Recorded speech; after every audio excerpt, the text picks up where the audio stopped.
Hey y'all, welcome back to season 2, episode 2 of Passing the Mic. And I am really excited about this episode. Today I am bringing y'all to Robley Theater. This is one of the centers for art and theater at Stanford. I'm here with Dr. Aileen Robinson and Erin Perkins.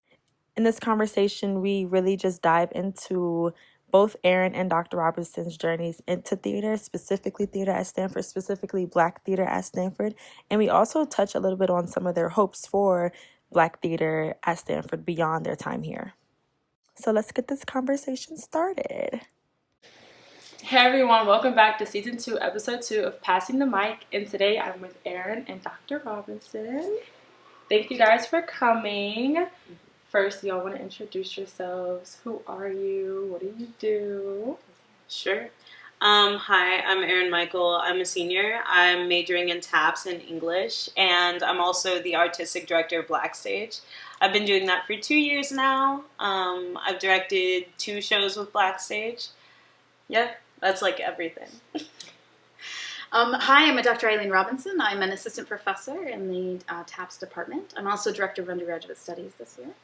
And I'm a theater historian, and I work across histories of technology and science and magic, and legacies of performance, especially around Black American cultural performance, which has been a lot of fun. And so I'm also affiliated across a lot of different departments, including DAS and STS. So first, I just want to know, how did y'all get into theater, both at Stanford but also pre-Stanford? I started doing theater when I was a sophomore in high school, and I mostly did it because I wanted to hang out with my friends. Like, everyone was doing theater, and so I was like, I want to, have something to do after school instead of just being at home. And then when I was a senior in high school, I decided I was going to major in theater when I went to college. And I Googled it, did like the quickest Google search, and found that Stanford has a good theater program. And so I applied, and after I got in, I started taking classes, and I feel like the department is very hands-on. Like, a lot of my education has been oriented towards actually making products and like making productions and pieces, which is always really cool. And for you, Dr. Robinson? Yeah, so it's been a long and winding route. I started as a performer. I loved to act, and I, in college I did all of the work I did was behind the stage as well. I did a lot of prop design and scene design, and when I was finishing college, I was like, what am I going to do now? And I was looking at dramaturgy programs and prop programs, and it was also the year of in economic collapse. So there's all these things I was just, thinking about, and I was, really excited. And one of the things I ended up realizing was that I really enjoyed doing theater and thinking about theater in college, at the college level, and thinking about the kind of experimental work that can happen here. And I also to inside of that, research into theater and theater's historical importance, actually, to the world. And those things together led me into the study of theater. What makes y'all's experiences with theater at Stanford unique or different than your experiences before you got to Stanford? I think mostly the difference at Stanford is that you get to choose what communities, what artists you're engaging with, which is awesome. Like, we have so many different theater groups. If one isn't doing a show that you want to see or one that you want to be a part of, you can just go to a different theater group, or you can go to the theater department and do a show with them. Like, the variety is really cool. It's nice to have so much art in such a compact place. And it's also great for building networks. Like, that's how we met, is by doing theater. And I've met a lot of my closest friends in the arts. Yeah. It's interesting at this stage of my career, right? Like, a lot of the work I do, I came here as a postdoc, and I was both in the department and at the Mellon Center, so the Stanford Humanities Center. And so a lot of my work is, I've been thinking about the types of classes that really speak to student interest here, A lot of my classes grew up like here, were created here and grew here, which is how I developed the class on kind of Black diasporic art, Black artistry, and thinking about the intersecting arts, right? So a lot of my theatrical work is around, it kind of gets centered in the classroom, and then as much as I can outside, to varying degrees. It's interesting being in this role where, right, I am looking to see what, this department can do and what it can be, you know what I mean? I'm part of that team, and so it's always interesting to think about that. Dr. Robinson, you kind of touched on this earlier, but for both of y'all, how are your other disciplines kind of weaving into your theater, your art practice? Yeah, so I'm also a creative writing major on the prose track, and I feel like it's all storytelling, like creative writing, costuming, directing. It's all about communicating something. The difference with theater is that theater is very visual, and it's also very collaborative. Like, there's so many people working behind the scenes to make a show happen. Like, there's usually people. Like twice as many people, like for every person that's on the stage. So my whole work has been always about really like it's stretched across disciplines. And as a researcher and a historian, my interest has always been in periods of time where that stretch across discipline was very clear, right? And one of the premises of most of my work is that theater has always contributed certain knowledge systems to the world, and it has provided a space for a particular type of engagement. And so my interests in technology have actually grown up around that. So I, study stagecraft, but then also that has led into Science Technology Society. That means, so the class I'm teaching right now, Ethical STEM, we read plays, especially ones around that center kind of questions of scientific ethics, and or we're reading a play called Behind the Sheet by Carly Simpson, which gives voice to the history of gynecology and the role Black women were forced to play in that history. And she was thinking about what does it mean to give voice through playwriting and through the stage to these kind of hidden histories, right? And not so hidden now, thank goodness. Right? Yeah. And so really, so that's been a really interesting way to think about kind of crisscrossing disciplines, and it's kind of what I'm about. Yeah. I like what you said, Erin, about it all just being different forms of storytelling, because even the technological stuff, like, absolutely. I remember with doing like Love and Information and having Destiny like do the sound designing and like really seeing like that technical skill is really helping with the storytelling. They're like our lighting designers. Destiny has so much fun with that. Thank God we had Destiny. But it wasn't just about like the actors delivering their lines. Like we also had to consider the lighting for different scenes and the sound and like how that added and took away. Like, and that's the collaborative part that I'm talking about. Especially when you're directing and you have to like coordinate all the different departments together, and then also with the actors. I feel like theater showed me I do like group work just when I'm working with competent individuals. That's important. It's important to have competent individuals on your team. Yes. And people don't talk about that enough. Exactly. And I learned that through Love and Information, like having people who are really good at the other jobs. Like, because I just had to like tell them, okay, like this is what I'm thinking. And then they like produced it. It's like, yes, exactly. And then like, next. Like it was so simple. Versus, like, I have to go figure out how to move the lights myself. Yeah. No. So, you mentioned we met doing Black Stage Theater. Yeah. What would you say is, like, Black Stage's... Well, what is Black Stage? Black Stage is a theater org here on campus. You can read our mission statement on our website, but basically we are about platforming marginalized voices and creating, like, opportunities for creativity and like creative spaces for people of color. Trying to kind of like shift the narrative with theater. There's a lack of diversity in theater that's a serious problem. And so trying to intervene and create space and just build a network of collaborators, network of artists. That's what Black Stage is all about. It was founded in 2007 by Issa Rae and Tracy Oliver. Then it was like producing shows for a couple years. And then they went dormant up until 2017. Were you here while this was happening? I came in 2016, so mainstream. Yeah, Yeah, they were still saying, on. Yeah, I was like, it felt like you saw it happen. I wish. No, I wish, but I heard all about it. Yeah. Because Sterling Brown also came to talk about during that. Yeah. But yeah, they went dormant for a bit. Yeah, and during the pandemic, it was really hard on theater. It was difficult to perform, so they went dormant again. And then when I was a freshman in 2021, a group of students got together to, bring the group back and start working on producing a show the following year.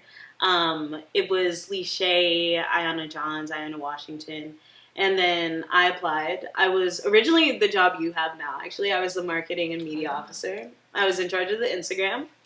It was great. And after that, I became artistic director for 2 years. Since then, we've been producing like 2 shows per year. This year we did The Mothers, and then we're going to do Once on This Island. I remember seeing you on like the Instagram with like the leadership as a prospect. Because I only came here because Issa Rae came here. So anything that she did, I was like, I have to do too. Yeah. So I found Black Sage, and I can remember like you and Liyah's faces. Yeah. And then Liyah ended up being my RA. And then I applied as assistant director. I never directed before. But I was like, why not? And then you guys were great. It. You were amazing. What do you think, like, why is Black Sage important on Stanford's campus? Yeah, like I was talking about, there's a lack of diversity, like in theater in general. Like on Broadway, anywhere you go, there's just not a diversity of stories being told. It's the same stories with the same actors, all of whom look alike, and there's no outlet for people who want to exist outside of that. This was an issue for me when I was in high school.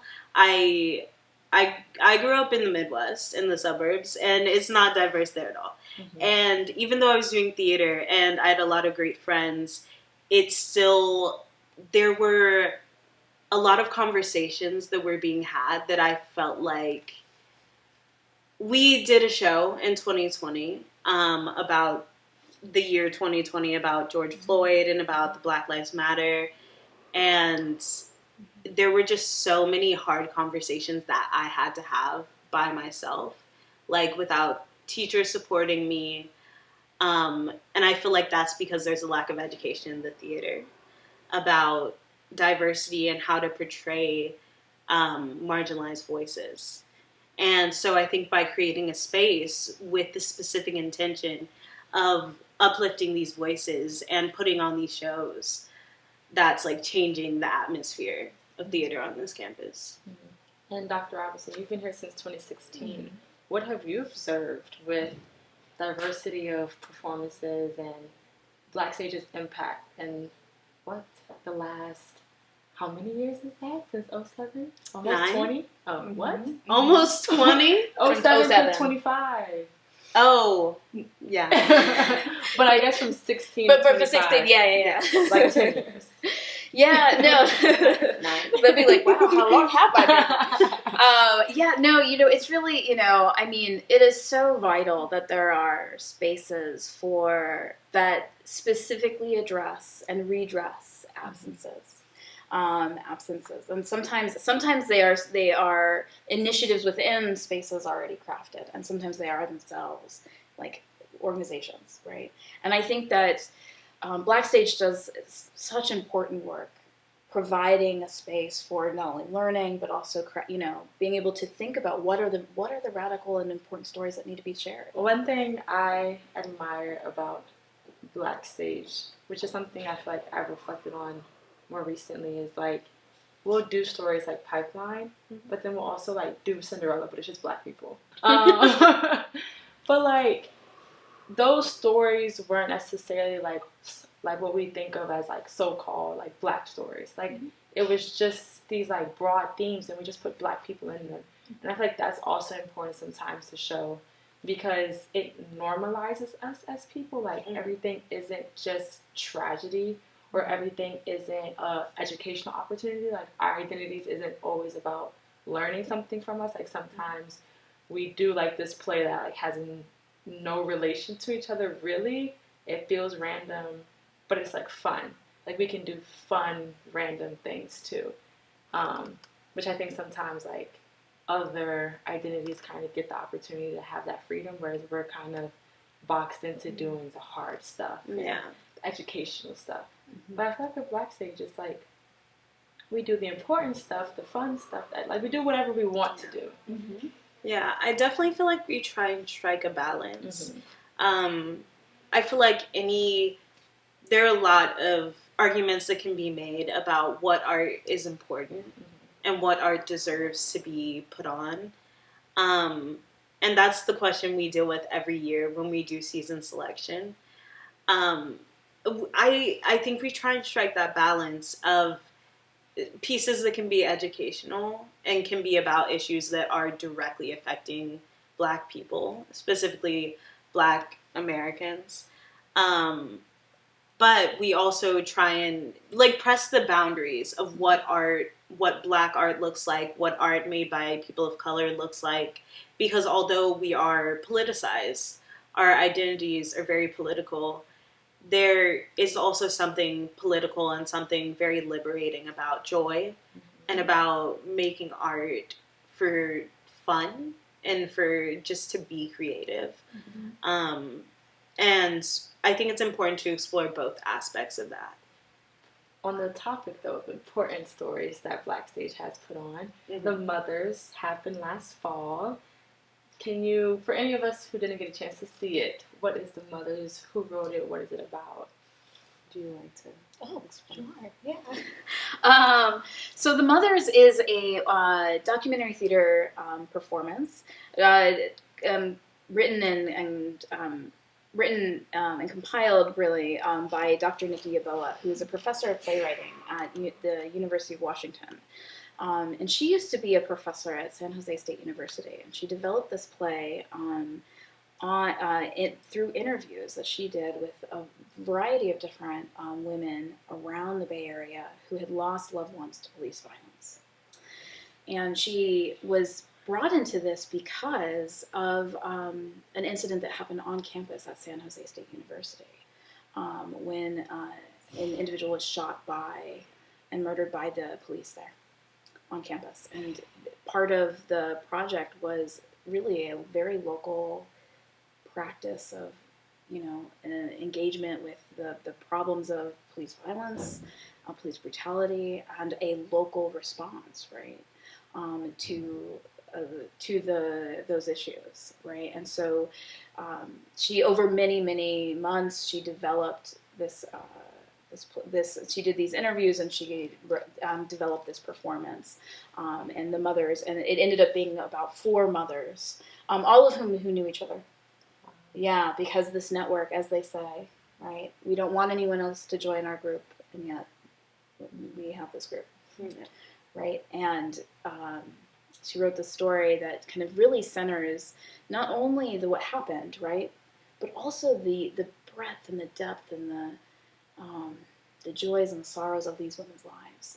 And that was really important to Dr. Yaboa, that it's not just about, right?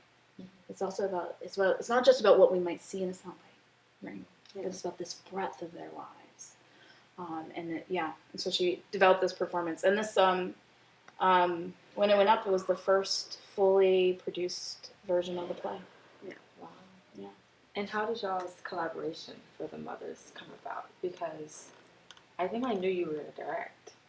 I think I knew this. Or I knew you were going to be involved. Well, from last year. Yeah. Yeah. So, well, from my end, from my end, it was a lot, like part of what we had agreed upon was coming to rehearsals after a certain point, and then I came pretty consistently in November, right, throughout November. And then also I came to some of the casting, right? And really there to support in whatever role Erin needed, right? Sometimes just being conversational ally.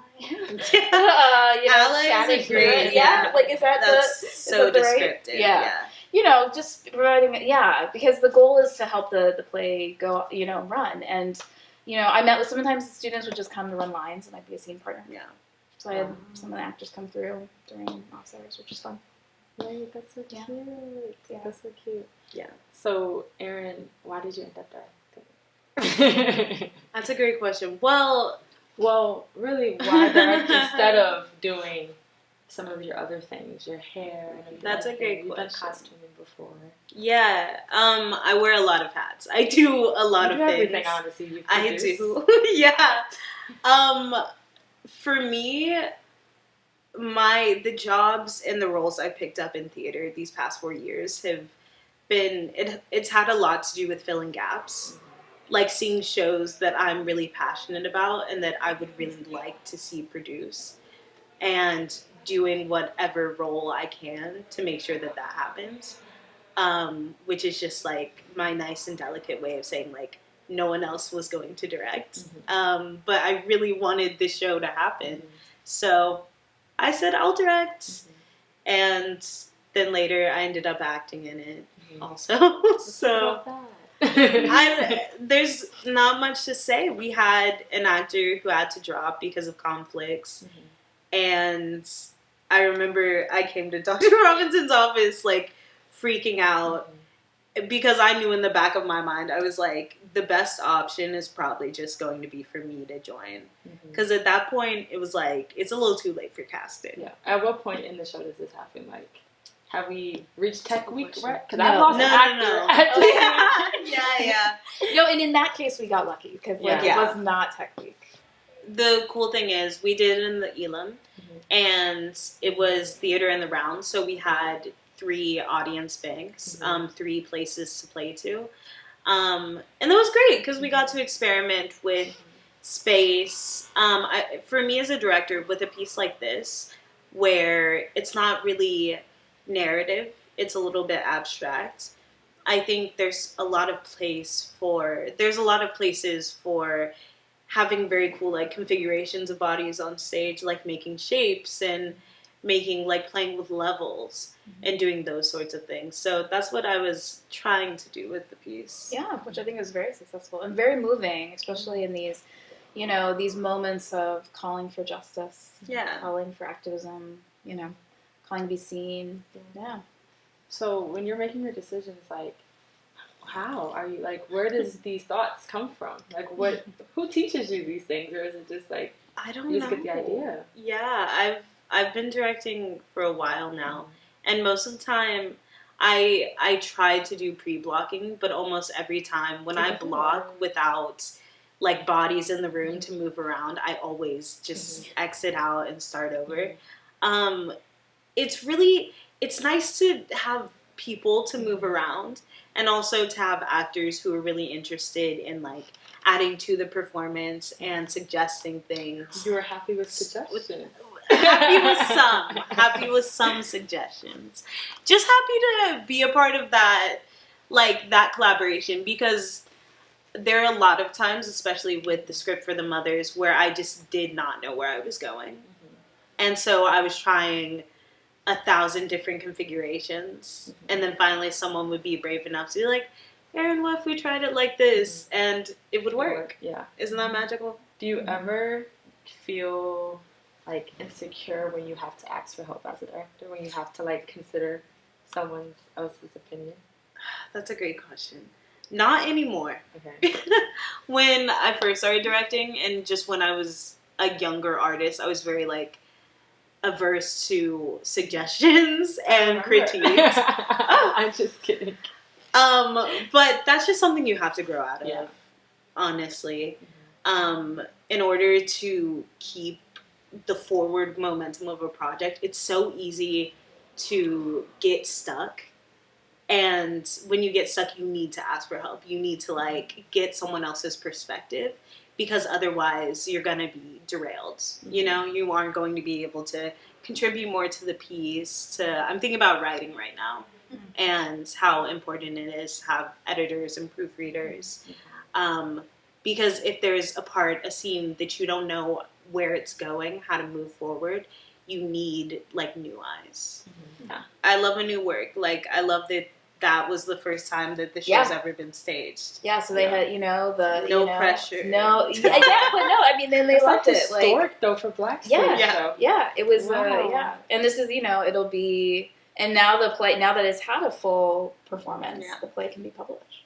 What the what? Super cool. Yeah, God. that is the like. That's like what would for any play.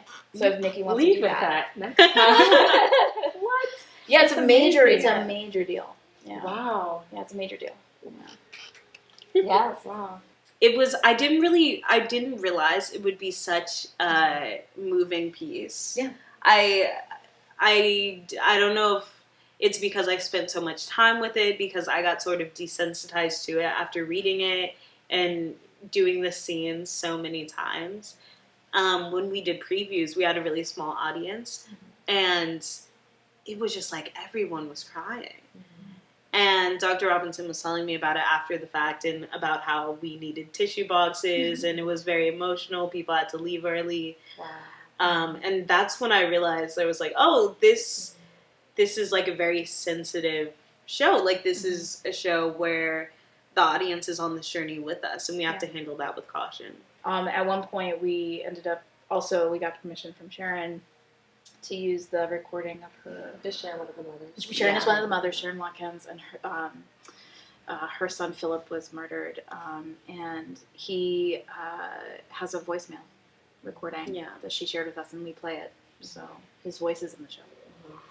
I think also like the place, like we're not like in New York doing a show about the Bay, like we're in the Bay. Yeah, right. Yeah, and because people think the Bay Area is like a safe haven. Yeah, but no, these problems are happening here. Yeah. Dr. Villa also spoke to having come here for a job, and thinking about California, and as a state, and right, and also being surprised. And she speaks to this, and she has a couple articles, and she talks about this, reckoning, and the ways in which also that surprise, right, like there's a tool there, we think it can't, that where it only happens some places and not others, becomes a tool, right? Yes. Where like kind of the national problem we have, with really how we think about policing and what it is, right? That's a national problem, right? But it's, and so, and it's, I find, those moments, and I remember being surprised too, right? And those moments are so, I think, productive for saying, okay, we how do we look at this, and how we look at this again, and how we be connected again. And there's all these resources, I will say, the mothers shared with us as well. They do so much advocacy work. They do so many things. There's so many great organizations, and we put together a link tree, with all those resources. That's still up and running and can be updated as well. I love also it being at Stanford, because we're in a bubble of we're just like Stanford is like isolated from. It feels isolated from the current events of the world. Like our whole president changed, and I feel like it did not come up in my classes. Like that's how just removed I feel sometimes. So I love that y'all brought in a show where it's like you force people to like deal with what's actually going on. To finish off, so one of the themes of this season is also just talking about how we like nourish our well-beings on campus, collective well-being. What would y'all say y'all are doing at Stanford specifically to do that?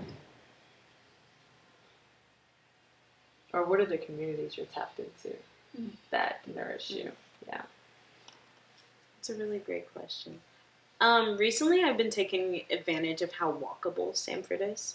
I feel like that's one of the biggest benefits is I can walk anywhere on this campus and for any purpose, and it's also a place where it is more or less safe to walk around it like during the night, as long as you are prepared.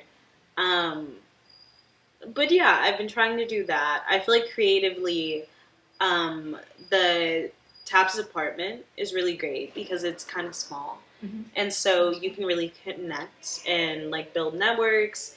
You can build relationships with your teachers that last over several years. Like I've been working with like my mentor Becky for 4 years. I've been working with Dr. Robinson for the past 3 years. So that's always really great.